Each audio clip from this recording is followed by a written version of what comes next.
Hi friends, welcome to Jo's vlog. ഇന്ന് നമ്മളൊരു സാമ്പാറിൻ്റെ റെസിപ്പിയുമായിട്ടാണ് വന്നിരിക്കുന്നത്. അപ്പോൾ വളരെ എളുപ്പത്തിൽ പെട്ടെന്ന് തയ്യാറാക്കാൻ പറ്റുന്ന ഒരു സാമ്പാറിൻ്റെ റെസിപ്പിയാണ്. അപ്പോൾ നമുക്ക് എന്തൊക്കെ പച്ചക്കറികളാണ് എടുത്തിരിക്കുന്നതെന്ന് നോക്കാം. അപ്പോൾ ഇവിടെ 2 ഉരുളക്കിഴങ്ങ് എടുത്തിട്ടുണ്ട്, അതുപോലെ തന്നെ ഒരു സവോള എടുത്തിട്ടുണ്ട്, 2 പച്ചമുളക്, 2 ക്യാരറ്റ്, അതുപോലെ തന്നെ 2 മുരിങ്ങക്കായ, പിന്നെ കുറച്ച് മത്തങ്ങ, പിന്നെ വന്നിട്ട് വെണ്ടയ്ക്കായാണ് എടുത്തിരിക്കുന്നത്, പിന്നെ തക്കാളിക്ക, പിന്നെ കുറച്ച് ചുവന്നുള്ളി എടുത്തിട്ടുണ്ട്. അപ്പോൾ ഇത്ര സാധനങ്ങളാണ് നമ്മൾ മെയിനായിട്ടും സാമ്പാറിൻ്റെ റെസിപ്പിയിലേക്ക് വേണ്ടിയിട്ട് എടുത്തിരിക്കുന്നത്. അപ്പോൾ നമ്മളിത് തൊലിയൊക്കെ കളഞ്ഞ് വൃത്തിയാക്കി കഴുകി വെച്ചിരിക്കുന്നതാണ്. ഇനി നമുക്കിതൊന്ന് കട്ട് ചെയ്തെടുക്കണം. അപ്പോൾ അത് കട്ട് ചെയ്യുന്നത് ഞാൻ കാണിച്ചു തരാം. പിന്നെ വന്നിട്ട് നമ്മൾ എടുത്തിരിക്കുന്നത് സാമ്പാർ പരിപ്പാണ്. കുറച്ച് സാമ്പാർ പരിപ്പ് എടുത്തിട്ടുണ്ട്. പിന്നെ വന്നിട്ട് സാമ്പാർ പൊടിയാണ് എടുത്തിരിക്കുന്നത്.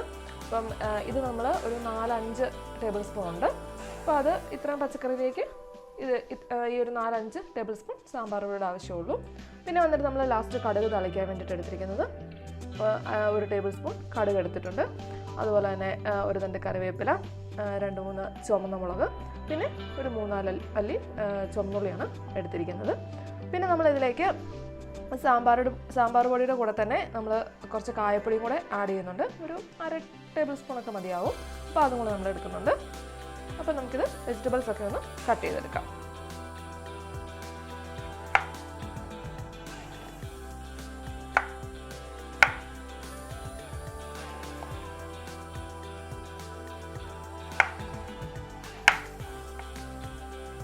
അപ്പോൾ നമ്മളിവിടെ ഉരുളക്കിഴങ്ങാണ് കട്ട് ചെയ്ത് വെച്ചിരിക്കുന്നത്. അപ്പോൾ ഇതുപോലെ സ്ക്വയർ ഷേപ്പിലാണ് എല്ലാം നമ്മൾ കട്ട് ചെയ്യുന്നത്.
ഈ വെണ്ടയ്ക്കായ നമ്മൾ കട്ട് ചെയ്യുമ്പോഴത്തേക്കും നമുക്കിത് കട്ട് ചെയ്ത് ഈ വെജിറ്റബിൾ എല്ലാം ഇടുന്ന കൂട്ടത്തിൽ നമ്മൾ വെണ്ടയ്ക്കായ ഇടുന്നില്ല.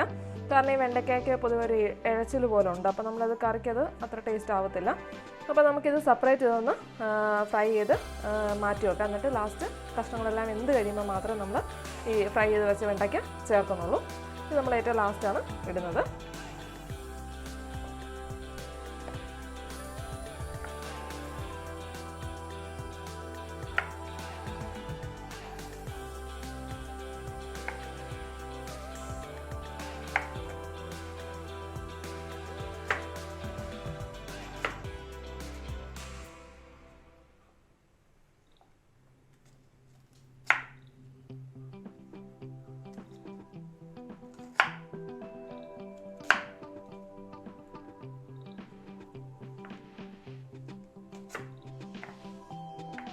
അപ്പോൾ നമ്മുടെ സാമ്പാറിലേക്ക് വേണ്ട കഷ്ണങ്ങളെല്ലാം ഇവിടെ കട്ട് ചെയ്ത് വെച്ചിട്ടുണ്ട്. ഇനി നമുക്കിതൊന്ന് കുക്കറിൽ വെച്ച് വേവിക്കണം. അപ്പോൾ അതിന് വേണ്ടിയിട്ട് കുക്കർ എടുത്തിട്ടുണ്ട്. അപ്പോൾ അതിലേക്ക് നമ്മൾ ആദ്യം സാമ്പാർ പരിപ്പാണ് നമ്മളത് ഇട്ട് കൊടുക്കുവാണ്.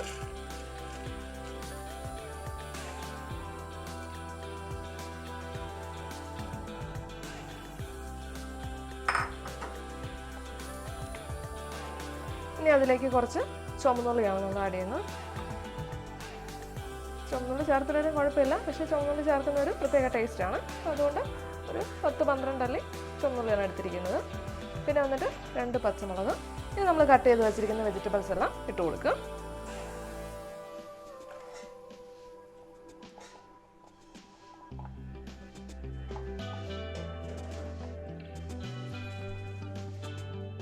അപ്പോൾ നമ്മൾ കഷ്ണങ്ങളെല്ലാം കുക്കറിലാക്കി വെച്ചിട്ടുണ്ട്. പിന്നെ നമ്മൾ ഈ പറഞ്ഞല്ലോ നമ്മൾ വെണ്ടയ്ക്ക നമ്മൾ ഒന്ന് ഫ്രൈ ചെയ്തെടുക്കുന്നുണ്ട്. അപ്പോൾ എന്നിട്ട് ഇത് ലാസ്റ്റ് മാത്രമേ നമ്മൾ എടുക്കുന്നുള്ളൂ. ഈ കഷ്ണങ്ങളൊക്കെ വെന്ത് കഴിയുമ്പോൾ മാത്രമേ നമ്മൾ ഫ്രൈ ചെയ്ത് വെച്ച വെണ്ടയ്ക്ക ചേർക്കുന്നുള്ളൂ. ഇനി ഇതിലേക്ക് ആവശ്യത്തിന് വെള്ളം ചേർത്ത് കൊടുക്കണം. അപ്പോൾ നമ്മുടെ കഷ്ണത്തിൻ്റെ ഈ ഒപ്പത്തിന് നിൽക്കുന്ന രീതിയിൽ നമുക്ക് വെള്ളം ചേർത്ത് കൊടുക്കാം.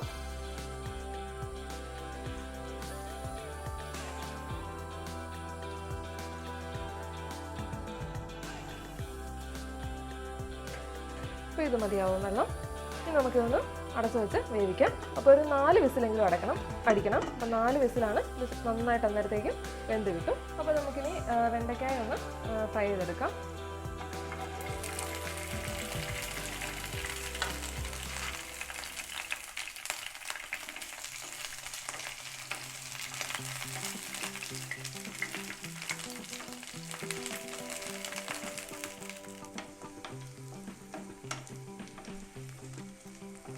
അപ്പോൾ നമ്മുടെ വെണ്ടയ്ക്ക ഇവിടെ നന്നായിട്ട് ഫ്രൈ ചെയ്ത് വന്നിട്ടുണ്ട്. അപ്പോൾ നമുക്കിതൊരു പാത്രത്തിലേക്ക് മാറ്റി വെക്കാം. അപ്പോൾ നമുക്ക് സാമ്പാറിലേക്കുള്ള പൊടിയൊന്ന് മിക്സ് ചെയ്തെടുക്കാം. അപ്പോൾ ഇത് 4-5 ടേബിൾ സ്പൂൺ സാമ്പാർ പൊടിയാണ് എടുത്തിരിക്കുന്നത്. പിന്നെ അതിലേക്ക് നമ്മൾ ഒരു 1/2 ടീസ്പൂൺ കായപ്പൊടി കൂടി ചേർക്കുന്നുണ്ട്. ഈ കായപ്പൊടിയുടെ ടേസ്റ്റ് അധികം അങ്ങനെ ഇഷ്ടപ്പെടാത്തവർക്ക് വേണമെങ്കിൽ ഇത് സ്കിപ്പ് ചെയ്യാം. ഓൾറെഡി നമ്മുടെ സാമ്പാർ പൊടിക്കകത്ത് കായപ്പൊടിയൊക്കെ ചേർന്നിട്ടാണ് കിട്ടുന്നത്. പിന്നെ നമുക്ക് ആവശ്യത്തിന് ഉപ്പ് ചേർത്ത് കൊടുക്കാം. ഇപ്പോൾ ലാസ്റ്റ് നോക്കിയിട്ട് പോരാന്നുണ്ടെങ്കിൽ കുറച്ചും കൂടി ചേർത്ത് കൊടുക്കാം. ഇനി നമുക്കിത് വെള്ളം ഒഴിച്ചിട്ടൊന്ന് പേസ്റ്റ് പോലെ ഒന്ന് ആക്കിയെടുക്കാം.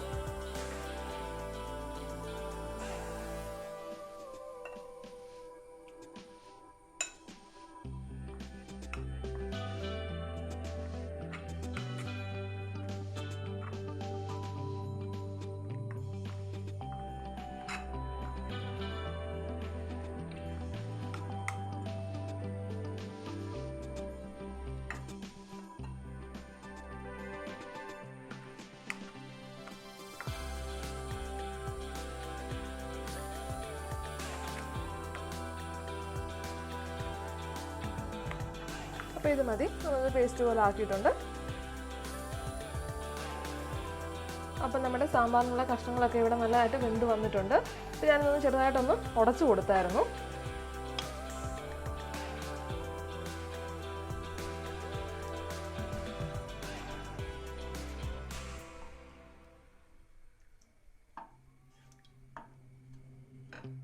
അപ്പം നമുക്ക് ഈ സമയത്ത് ഇതിലേക്ക് നമ്മുടെ വറുത്ത് വെച്ചിരിക്കുന്ന വെണ്ടയ്ക്ക ചേർത്ത് കൊടുക്കാം. ഇത് നന്നായിട്ടൊന്ന് തിളച്ച് വരട്ടെ. അപ്പോൾ ഇനി നമുക്ക് ഇതിലേക്ക് നമ്മുടെ മിക്സ് തയ്യാറാക്കി വെച്ചിരിക്കുന്ന മിക്സ് നമുക്ക് ചേർത്ത് കൊടുക്കാം.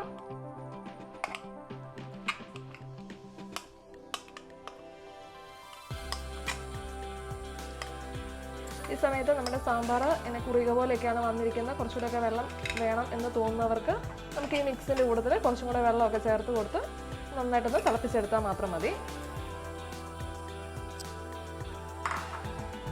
പിന്നെ നന്നായിട്ടൊന്ന് ഇളക്കി കൊടുക്കുക.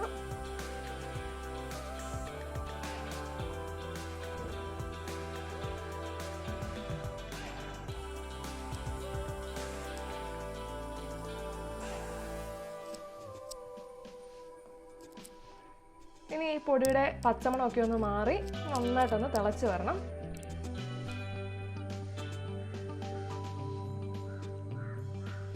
അപ്പോൾ നമ്മുടെ സാമ്പാർ ഇവിടെ നന്നായിട്ട് തിളച്ച് വന്നിട്ടുണ്ട്. ഈ സമയത്ത് ഉപ്പൊക്കെ ഒന്ന് കറക്റ്റാണോ എന്ന് ചെക്ക് ചെയ്ത് നോക്കിക്കോണം. ഞാൻ ടേസ്റ്റ് ചെയ്ത് നോക്കിയായിരുന്നു, എല്ലാം കറക്റ്റായിട്ട് വന്നിട്ടുണ്ട്. പിന്നെ നമുക്കിതിലേക്ക് കടുക് താളിച്ച് ഒഴിക്കണം. അപ്പോൾ നമുക്ക് അത് ചെയ്യാം. അപ്പോൾ നമ്മൾ എണ്ണ ഒഴിച്ച് കൊടുത്തിട്ടുണ്ട്. എണ്ണ നന്നായിട്ട് ചൂടായിട്ടുണ്ട്.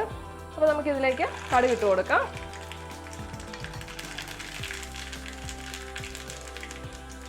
അതുപോലെ തന്നെ 3 വറ്റൽമുളക് ഇട്ട് കൊടുക്കാം.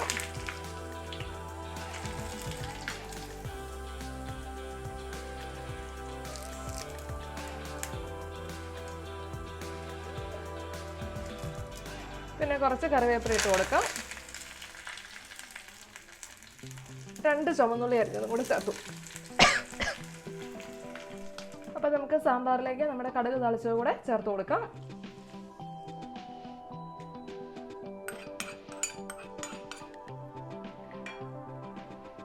നന്നായിട്ടൊന്ന് ഇളക്കി കൊടുക്കാം.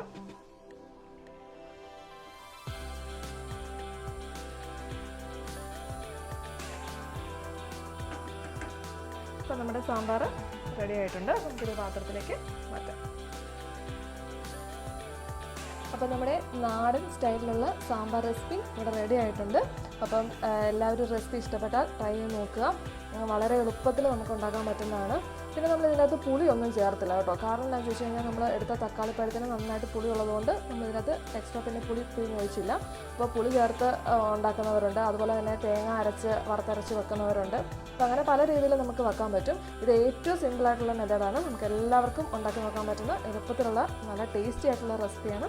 അപ്പോൾ ഈ ഓണത്തിന് എല്ലാവരും ഇത് ട്രൈ ചെയ്ത് നോക്കുമെന്ന് പ്രതീക്ഷിക്കുന്നു. അടുത്ത റെസിപ്പിയുമായിട്ട് വീണ്ടും ബൈ.